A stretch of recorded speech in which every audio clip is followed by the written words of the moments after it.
Sa kagaya nating mga content creator, napakahalaga na lahat ng criteria ng Facebook ay ma-meet natin para ma-monetize at mapanatiling nakakulay green ito. Kasi alam natin na pag naka-green color ito, ay safe ang ating account sa anumang violations o restrictions. Kadalasan sa ating mga content creator, halos lahat ito ang problema. Naka-X itong you follow Facebook content monetization policies. Mga idol, kung isa ka sa ganito, ang problema, kahit sa tingin mo wala ka naman na nilalabag na rules ni Meta, gayahin mo itong ginawa ko idol, baka makatulong din ito sa'yo. Bago tayo magpatuloy mga idol, kung bago ka pa lang sa aking channel, ay paki-like and subscribe naman mga idol, at pahit na rin ang notification bell para lagi kayong updated sa tuwing may bago akong video na ina-upload. Tara, simulan na natin mga idol.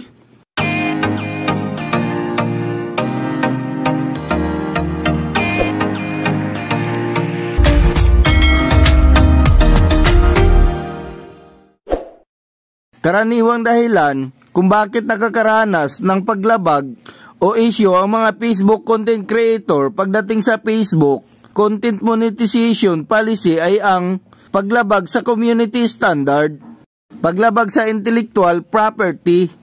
Ito yung paggamit ng copyrighted material tulad ng music, video, o pictures na wala naman tamang pahintulot.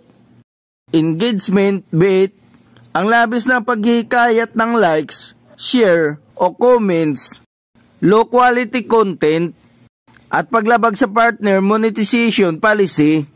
Ito ay ilan lamang sa mga dahilan kung bakit nagkakaroon tayo ng violation na naging sanhi kung bakit naka-X ang ating Facebook content monetization policy.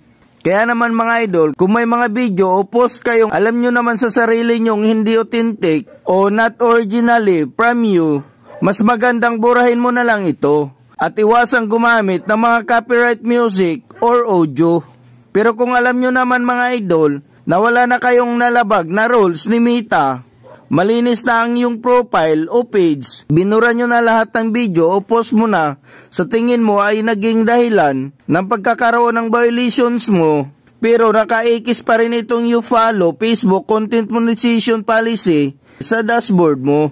Ito lang ang aking ginawa mga idol. Ito ay sinubukan ko lang naman mga idol.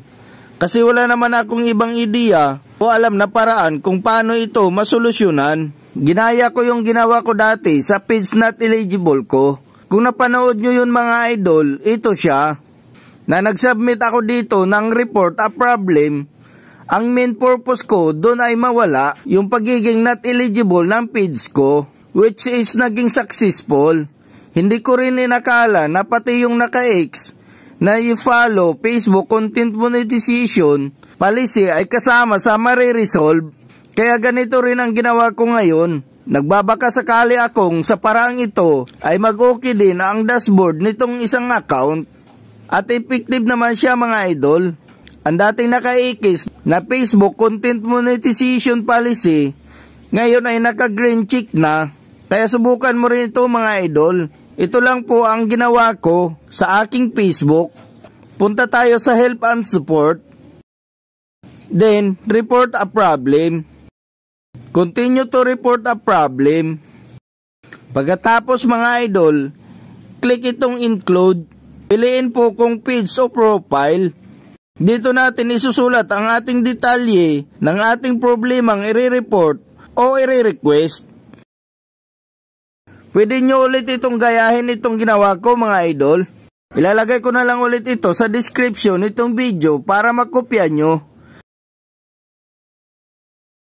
Pagkatapos mailagay ang detalye, sunod natin gawin ay i-attach ang screenshot ng issue. At pag okay na, pindutin na natin itong send.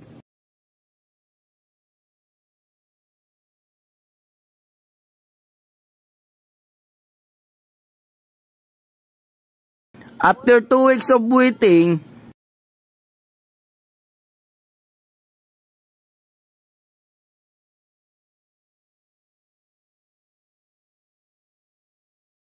Ganito na siya mga idol. Naka-green check na itong you follow Facebook Content Monetization Policies. So yun lang mga idol. Subukan nyo rin, baka sakaling gumana din sa inyo. Salamat sa panonood mga idol. Kung nagustuhan mo itong video, ay huwag kalimutang mag-like and mag-subscribe.